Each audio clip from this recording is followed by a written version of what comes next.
Okay, that's the meeting recording. So I'm now going to take this adherent by roll call. John Anderson. Here. John Bradley. Here. Maureen Chalmers. Here. Jerry Convery. Here. Margaret Cooper. Here. Peter Craig. Here. Isabel Dorman. Here. Yep. Joe Fagan. Here. Graham Horn. Here.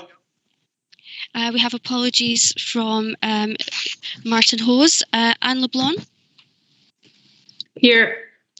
We have apologies from Monique McAdams, but Alan Falconer is substituting. Alan Falconer. I'm here. Ian McAllen. Here. Catherine McClymont. Here. Kenny McCreary. Here. Hugh MacDonald. Here. Mark McGeever. Here. Davy McLachlan. Here. Lynn Naylan. Apologies, I'm substituting. You're substituting. Okay. Also got apologies for Richard Nelson.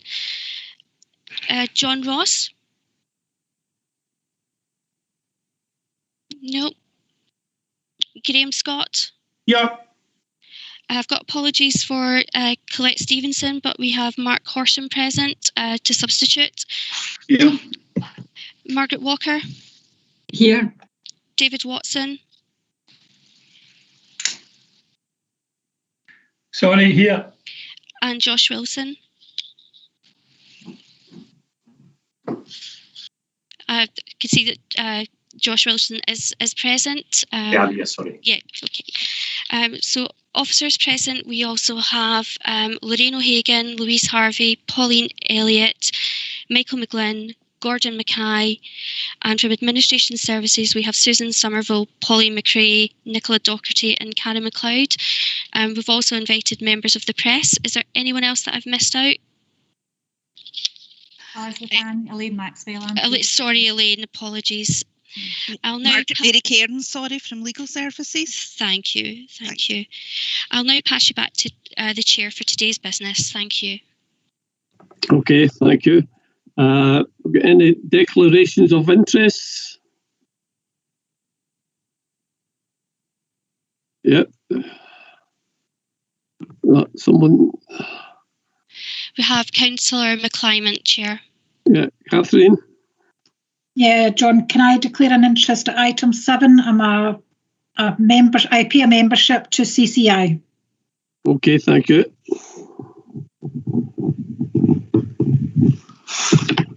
Okay, we'll go on to the next item on the agenda. This is agenda item number 3. I'd like to invite Louise to speak to this item.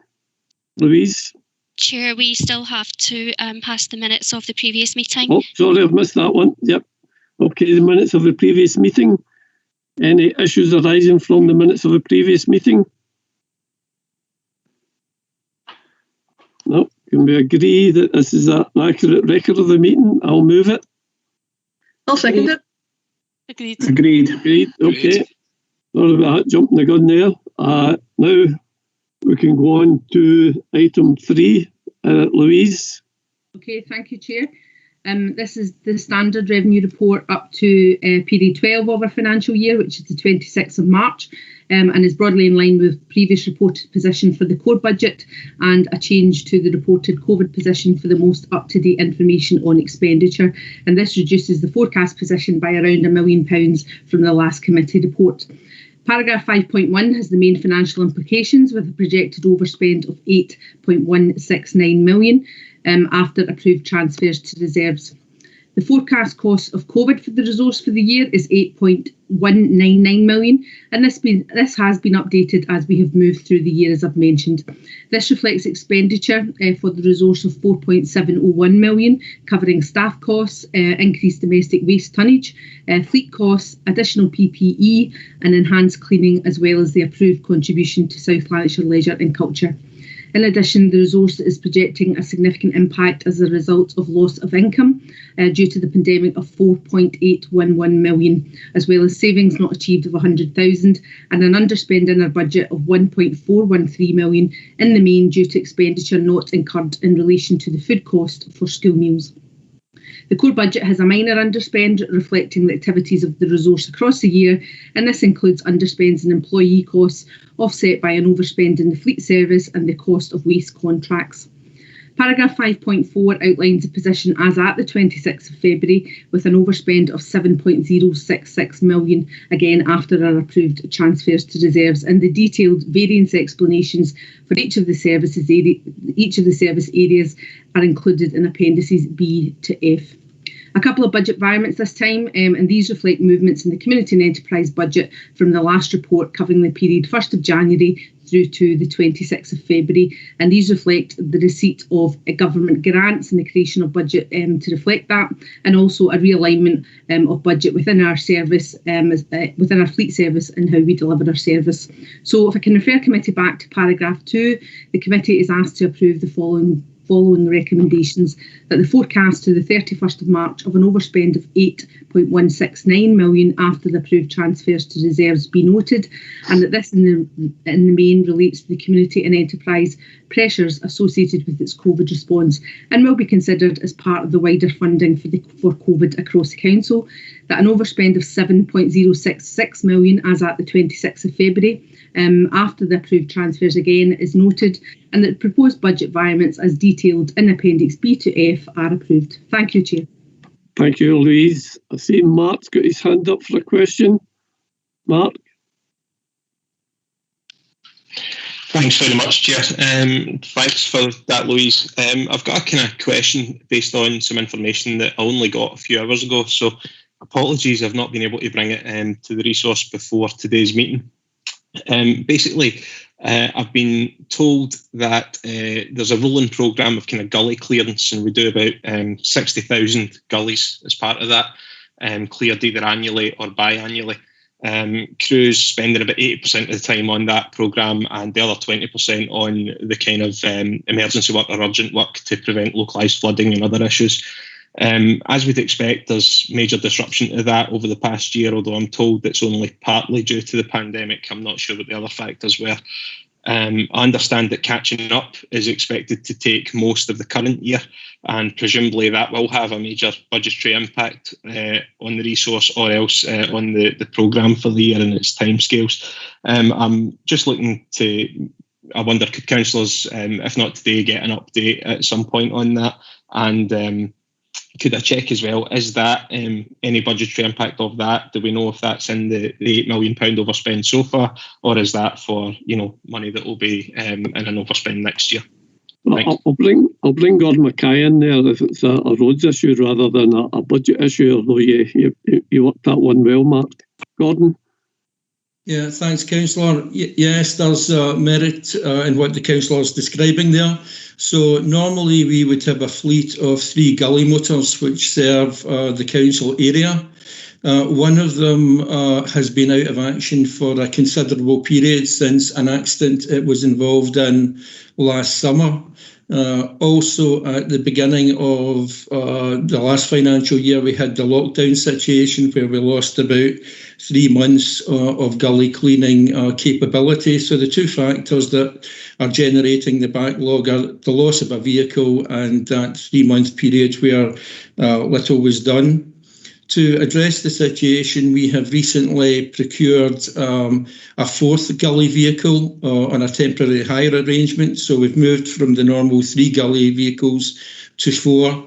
I think it's 6 months we've taken that vehicle for. There will be an additional cost associated with that, and that's being identified as part of the COVID costs for the current year insofar as that's applicable. Okay, thank you. Mark, are you happy with that?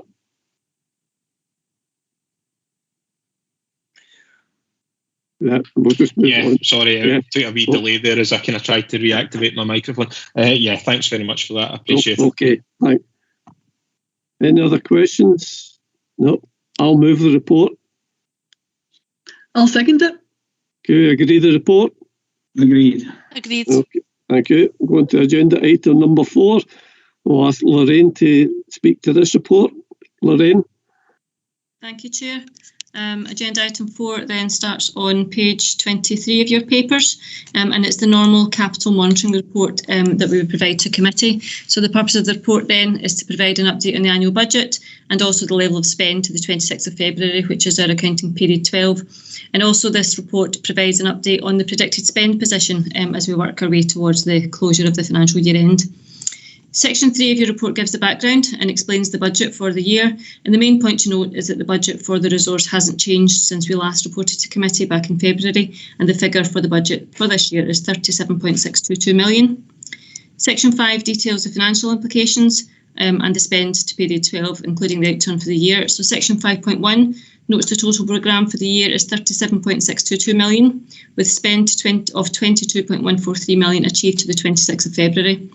Section 5.2 notes the outturn against that budget, and that's an outturn of 32.827 million, so it's an underspend of just under £4.8 million.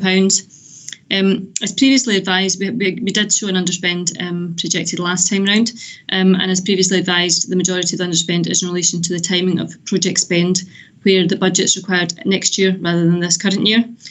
Some of that's been impacted on, a lot of it has been impacted on by COVID and the ongoing lockdowns. And the main projects that are affected are detailed in section 5.3 of the report for your information. Section 5.4 details that the underspends in section 5.3 are offset by some additional spend that we've incurred, and that's in relation to the Green Hills Road project and also Cambuslang Station Park and Ride. For both of those projects, there's no funding issue in relation to that, it's a timing issue only. The funding for both projects is readily available and identified, and including some additional grant from SPT for the Park and Ride at Cambuslang. Section 5.5 notes we're working on the final outturn position, and there will likely be a further impact of COVID-19 just in terms of the additional lockdowns that we have experienced over the last few months. The final position for the resource will be reported to the next meeting of this committee in late June, following the report to Executive Committee in the normal way. So on that basis, if I can refer committee back to the recommendations in section 2, and note that the Community and Enterprise Resources budget of 37.622, spend to date of 22.143 as at the end of February, and the outturn for the financial year of 32.827 million be noted. Thank you. Thank you, Lorraine. Any questions, comments? Alex? Chair, just wondering, with the carry forwards and projects extending into another financial year, I'm led to believe that construction costs, materials are getting very expensive, significant increase in prices. Is there any, will that have any impact on these projects going forward, or are they secured under quoted terms? Yeah, if I can just come into it. In terms of the projects, there'll be a variety of different projects across the piece, so I couldn't possibly comment on any individual one. What I would say is, in terms of any impact of COVID that we anticipated at the start of the lockdown way back almost a year ago, we haven't seen as much coming through in terms of additional costs as we originally anticipated. That said, it's something that will be discussed with the resources as we go through our normal carry forward exercise. So at this point in the financial year, myself and my team are working with the individual resources to see how much money they need into the new financial year to complete those projects. We only have the budget allocation as has been approved by members, so if there's anything that comes up as being an additional cost or additional burden at that point, then we would need to bring that information to members at that point. So I suppose what I'm saying is I don't have anything at this point in terms of that, but it's something we need to keep an eye on, and we will do over the next couple of weeks. Excuse me. Okay, I see Michael's got his hand up. Michael, you want to shed a wee bit of light on that? Yeah, I think just to support Lorraine's comments there, the main project, Councillor Allison, that's on our radar in terms of COVID is the Green Hills project, and we've highlighted that to this committee and also the Executive Committee. In terms of contracts, that's the price which has been bid for, and that's what we hold the contractor to. And generally, we haven't seen a huge impact in terms of COVID, in terms of prices as yet. As we move towards, hopefully, into recovery, we may see the market getting slightly hotter, but just now we're not necessarily seeing that. But I think Lorraine has kind of summarised it pretty well, Chair. Thanks. Okay, thank you. Any other questions? No. I'll move the report. I'll second it. Agree the report? Agreed. Okay, we go on to agenda item number 5. Elaine is going to speak to this report. Thank you, Chair. This is a standard workforce monitoring report which is prepared by personnel, and the purpose of the report is to provide committee with an update on the employment information for the period of January and February of this year. Section 4.1 shows the resource absence figure for February this year was 5.9%, and that represents an increase of 0.3 when compared to last month. Comparing that with February of last year, the figure has decreased by 0.7%, and you will note that the February 2021 figure is 1.1% higher than the council-wide figure.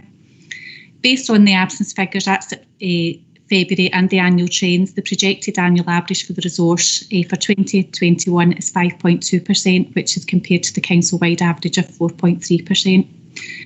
Managers and personnel continue to work along with the maximising attendance procedures, and just to make sure that they're supporting employees to remain at work and to return to work after absence. And we continue to make sure that these the appropriate actions and supports are taken. Members will also note that the absence information contained within the report includes absences as a result of COVID. And at the time of the report being produced, the council's absence level was 5.6%, with 1.3 relating to COVID absence, which includes sickness and special leave. An update on that figure, as at last week, the figure was 4.8%, with 0.8% relating to COVID absence, again including any special leave. Section 4.2 of the report details the occupational health referral information, which is found at Appendix 2, and that shows there was 181 occupational health referrals made during the period. This is a decrease of 101 when compared to the same period of last year, and you'll see that the biggest reduction there is coming from physiotherapy referrals. Section 4.3 shows accident and incident information, and you will see that there are 63 accidents and incidents recorded within the resource for this period. But there was a technical issue with the reporting system last year, which has resulted in 20 accidents and incidents from December, and because they haven't been previously recorded in the workforce monitoring information, have been included in this report. Which leaves 43 accidents and incidents for the current reporting period, which was an increase of 13 when compared to the same period last year. Moving on to section 4.4, in terms of employee relations information, you will see that there were 6 disciplinary hearings, 1 grievance hearing and no dignity at work hearings during this period. Section 4.5 shows the analysis of leavers, and there were 13 leavers during the period that were eligible for an exit interview, with 4 being conducted. Section 4.7 shows that 47 employees left employment in that period, and managers have indicated that all posts are being replaced. There are no other employee financial or other implications in the report, and I would refer committee back to section 2 within the report and ask to approve the recommendation to note employment information for January to February 2021. Thank you, Chair. Thank you, Elaine. Any questions, comments? No, don't see anyone's hands up. No hands, Chair. Okay, thank you. I'll move that report. I'll second it. We agree the report? Agreed. Okay, we're going to items for decision now. Agenda item number 6. Pauline is going to speak to this report. Thanks, Chair. Members are aware that we're bringing forward a rolling programme of town centre strategies and action plan for approval. Ones for Hamilton and Cambuslang are already up and running, and their action plan are being monitored as live documents. All of the strategies and action plan follow the same format based on a Scottish Government review of town centres, and actions are divided into 6 key themes, which are listed in section 3.1 of your report. Members may recall that on the 25th of November we brought the draft Larkhall strategy to committee and obtained your approval to go out for public consultation. The consultation was delayed partly due to the COVID epidemic, and also we were keen to avoid the Christmas and New Year period. Consequently, the online consultation took place between the 19th and the 31st of March 2021. Section 4 makes you aware that the consultation generated a statistically significant number of submissions, 109 from 622 visits to the consultation online. Following the closure of the online consultation, a stakeholders meeting was held on the 8th of April, leading to the completed strategy, which is appended to this report for your approval. Some details coming out of the consultation are set out in section 4 of your report, with some positives, which include evidence that Lark Hall is a very well supported town centre with a high level of local users accessing its town centre businesses and services on foot. And that occupancy levels in Lark Hall have remained at 90% despite the pandemic. In terms of some challenges pointed out by members of the public and consultees, is that they feel that some attention could be given to issues around streetscape, parking, pedestrianisation, and also a strong local desire for an event space in the town centre. Next steps, assuming members approve the strategy and action plan today, is that the projects in the action plan will be developed along the timescale set out in it, working with the key partners, including the Lark Hall Community Council and the Lark Hall growers. And just as an aside, and tying with our report later on the agenda, you'll note that in Section 8.2 of your report, the Lark Hall growers have been successful in a bid to the Council's Town Centre Capital Fund for the items listed in 8.2 of your report, including planters, banners along the main street, and a feasibility study to create community space in King Street. Chair would ask members to note the report and agree the recommendations in Section 2 to enable your officers to work with partners and proceed with the implementation of the Town Centre Strategy and Action Plan. Thank you. Okay, thank you. I see Peter Craig's got his hand up. Peter? Yeah, thanks, Chair. Just wanted to congratulate the officers. You've muted yourself, Peter. So I just wanted to congratulate the officers involved in this and also the community itself for taking such an active role in the design of the town centre. The initial consultation with the community yielded something like 1,800 responses, and this report is based on that going forward. So it's great to see it. Obviously, we've got a lot of work there to do, but it's a fabulous first step. So thanks very much.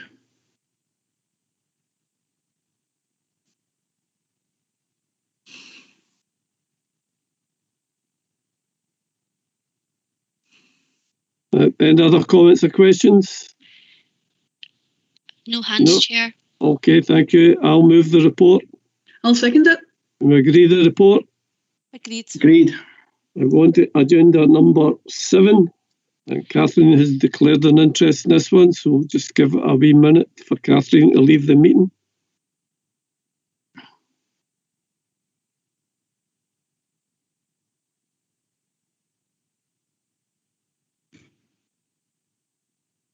Elizabeth, can you just confirm Catherine has left? Chair, I can confirm Councillor McClymont has left. Okay, thank you. Agenda number 7, that's Pauline again. Thanks, Chair. As members know, the Economic Development Team administer community benefits from wind farms via the Renewable Energy Fund. Small grants are delegated to officers, but grants award of more than £20,000 come to committee for your approval. This report asks you to agree to award a grant of £85,000 to the Clydesdale Community Initiative from the Blacklaw Wind Farm, which is an intervention rate of 43.5%. The details of the project, which is to facilitate the Langlosh Barn extension, are set out in your report in Section 4, alongside the whole funding package. And the Renewable Energy Fund award is conditional on all the other match funding being in place. If approved, the grant will enable the Clydesdale Community Initiative to extend their current tea room and gift shop, enabling them to offer training and employment opportunities to people with disabilities, long-term illness, and people at social disadvantage. Consequently, we're asking committee to agree your recommendations at Section 2. Thank you. Thank you, Pauline. I don't see any hands up. Any questions or comments? No. Okay, I'll move the report. I'll second it. Okay, can we agree the report? Agreed. Okay, Elizabeth Ann, can you invite Catherine to rejoin the meeting, please? I will do, Chair.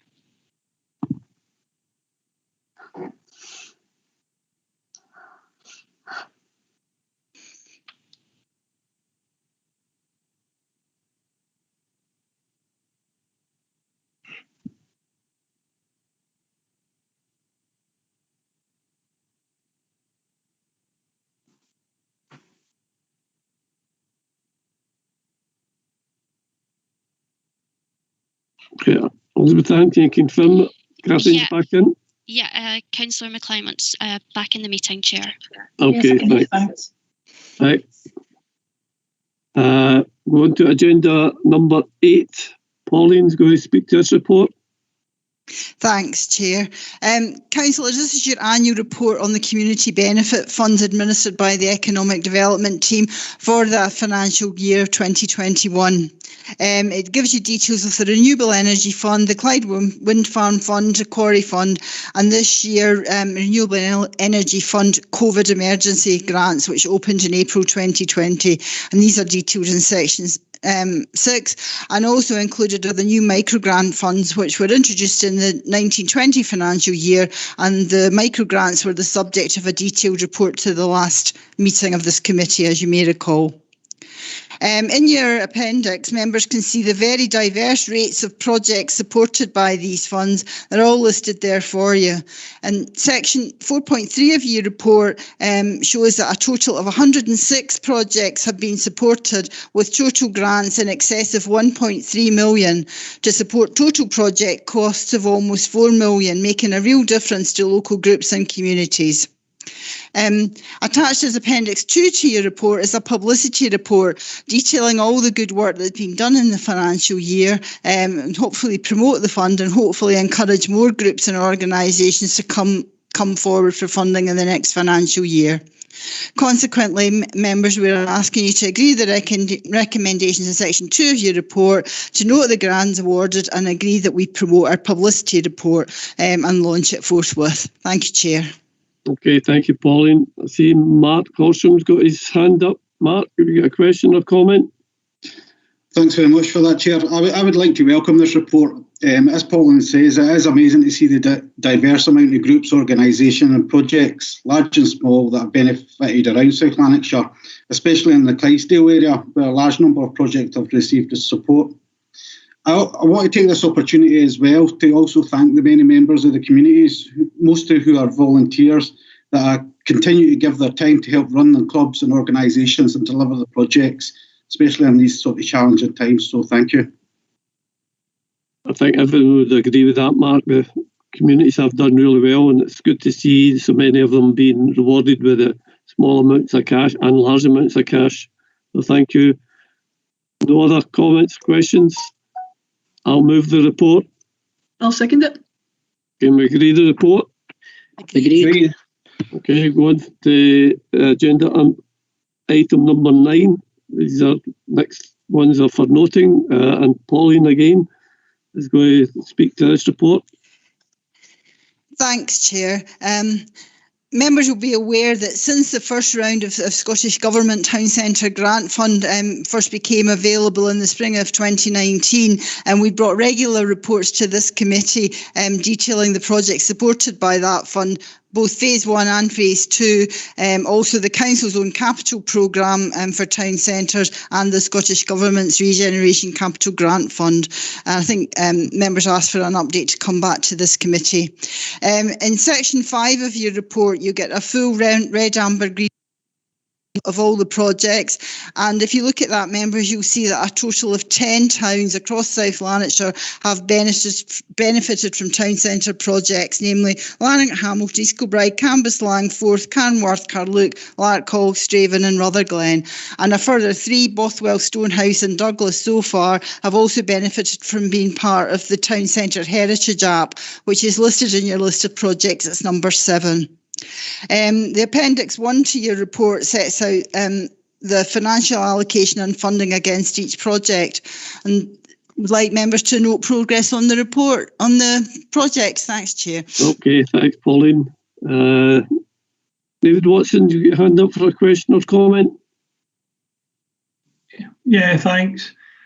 3.7 of the report highlights work going on in East Kilbride Civic Centre and the relocation, potential relocation to East Kilbride Town Centre. It rightly states there was a meeting of the East Kilbride Area Committee the 24th of March.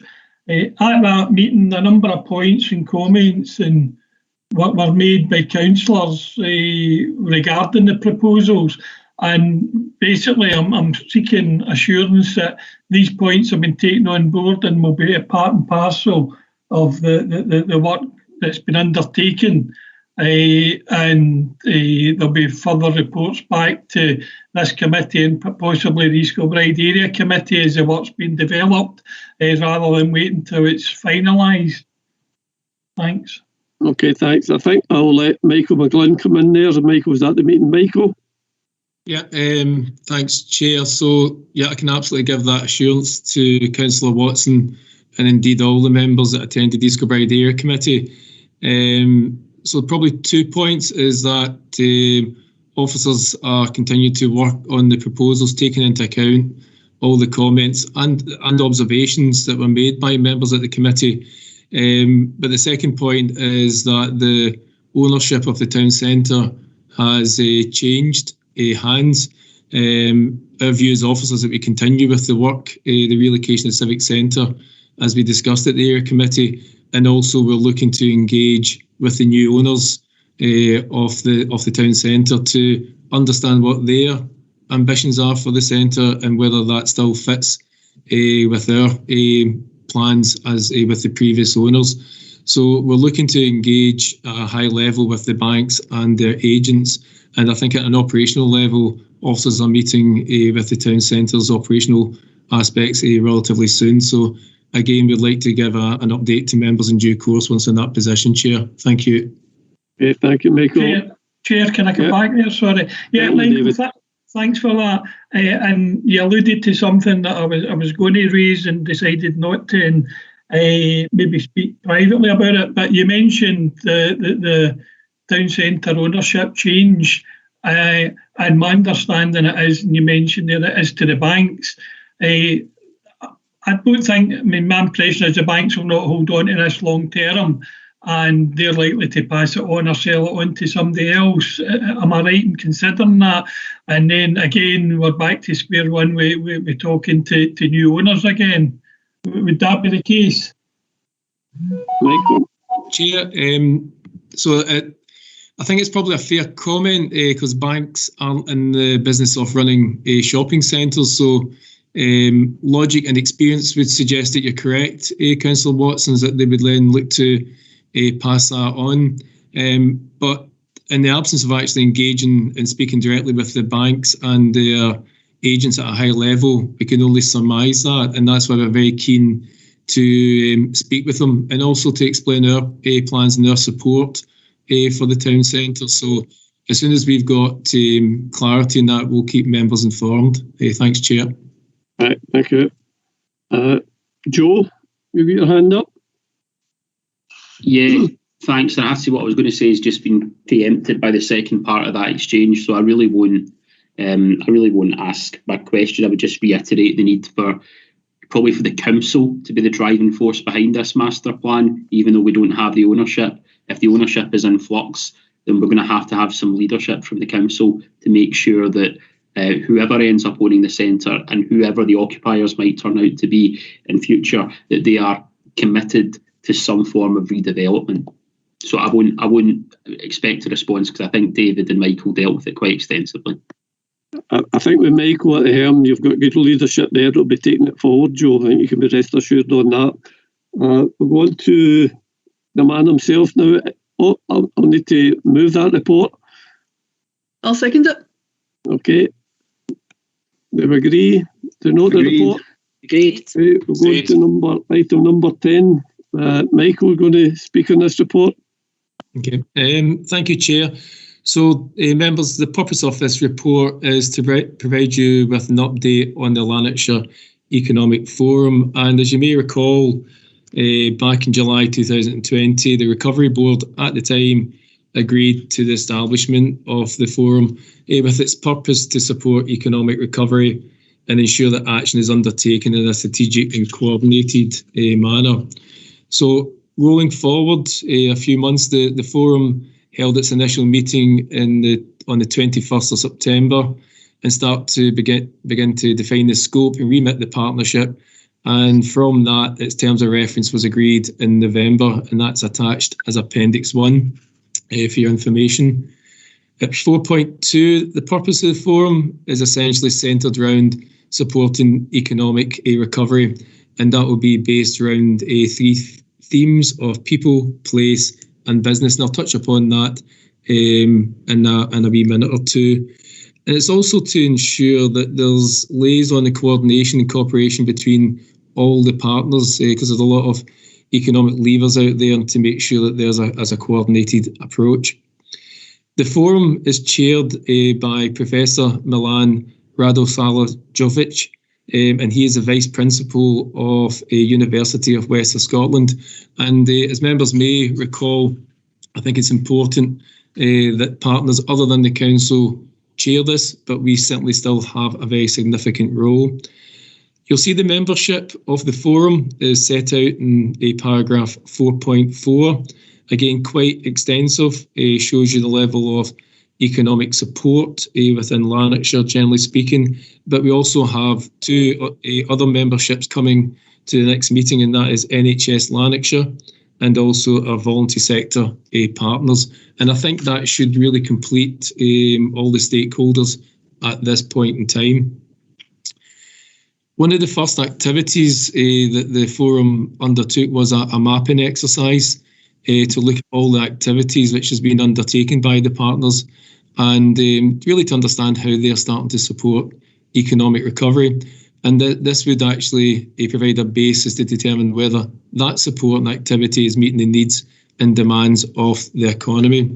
So that initial exercise was completed back in January 2021, and the summary of it is set out in Table 1.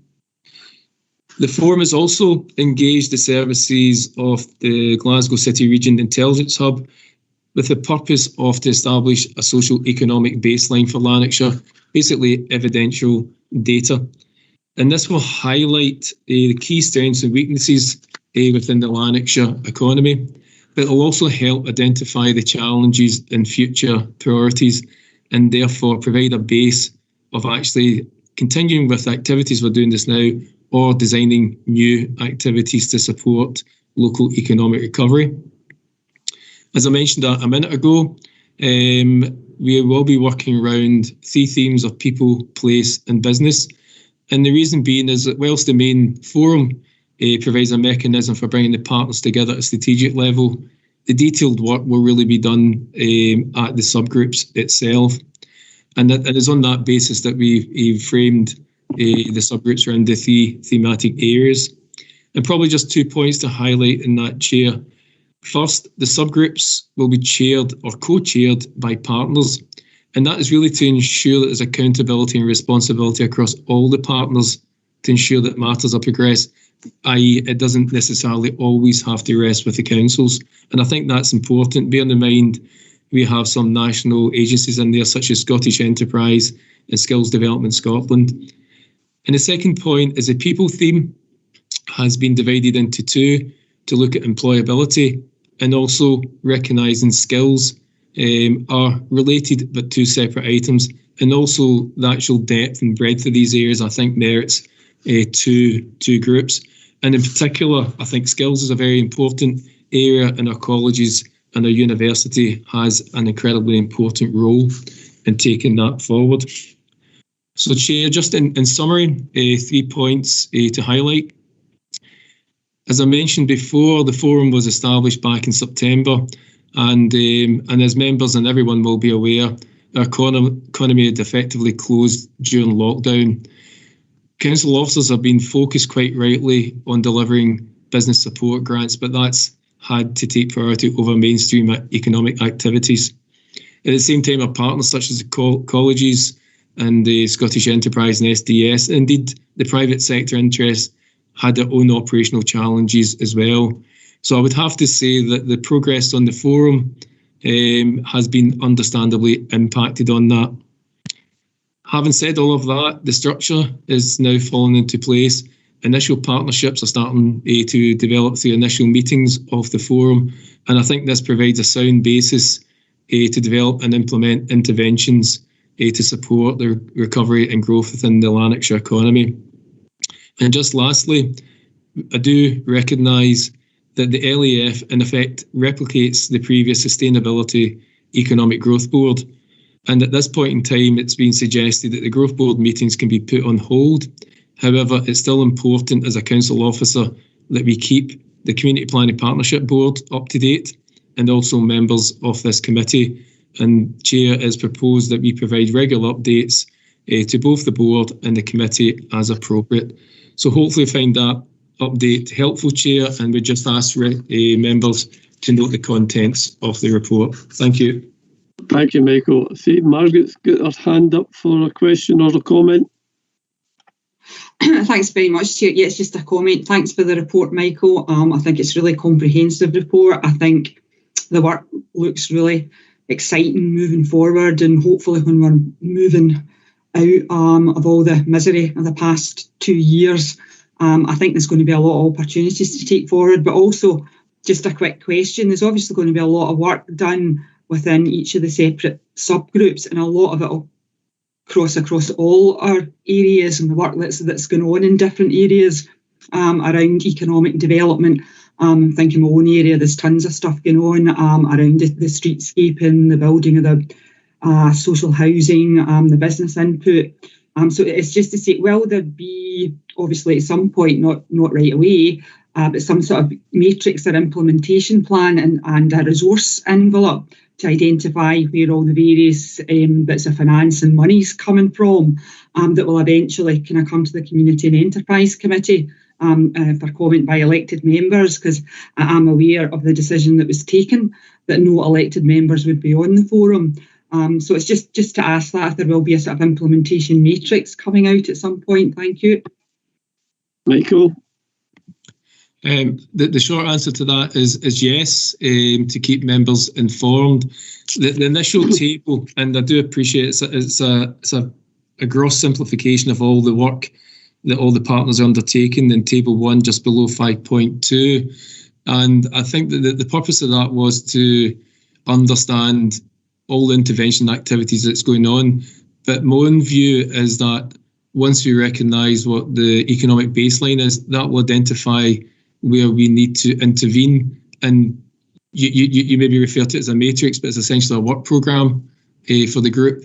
And particularly when you look at skills and employability, there's a lot of people in that market, if I can put it that way, Councillor Cooper, so is to make sure that's coordinated. I'm Councillor Walker. Sorry, Councillor Walker, beg your pardon. As a schoolboy error.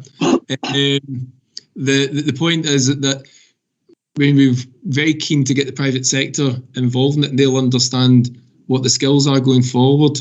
And I think that in due course, and probably in our next quarter, we'll understand what the future interventions will be. So essentially a work programme to be developed. Councillor Walker, thank you. Great. Thanks, Michael. Thank you. Alex? Just in case you get it wrong, it's Councillor Allison, Michael. I really hope the outcomes from this are as positive as your report. There's a couple of issues. You said that all the stakeholders would now be involved with the inclusion of NHS Lanarkshire and voluntary action, basically VASLAN. Yet elected members aren't part of that, and I think that is a major mistake, and it's disappointing that North Lanarkshire Council would not agree to elected members being represented in that body. The other group of people that I'm not certain have got a significant enough representation in that list are rural businesses and the rural economy. All the organisations have based you've on that are basically based in the north, in urban, not North Lanarkshire, but in the more urban areas. And I would like to have seen organisations within that could give a rural perspective on the development within Lanarkshire. as it is a significant part of South Lanarkshire and certainly all of Clydesdale. Has any organisations been considered to represent the local economies? Michael? So, thank you, Councillor Allison. When we approached, one of our challenges is always to identify an appropriate umbrella organisation for the private sector. So we've reached out to the Chamber and we've reached out to the Federation of Small Businesses, and we have a meeting of the forum a week today, and I can raise that point specifically if they feel that there's a gap within that, Councillor Allison. So we can raise that question, but at this moment in time, I'm not getting that feedback, but that's perhaps maybe I haven't asked the question the way that you've framed it. So we'll raise that next Tuesday, and I will give you a feedback after that.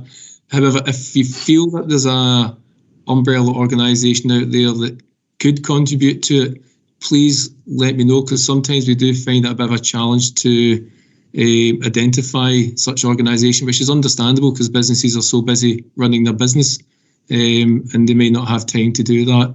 So I'm happy to raise that next Tuesday and I'll feed back to you, Councillor Allison. Thank you. Thank you. Can we agree to note that report and also agree to note agenda item number 11 at the same time? Agreed. Okay, thank you. I have no urgent business. I would ask Elizabeth Ann to stop the recording. But before we go, we'd just like to say a few words to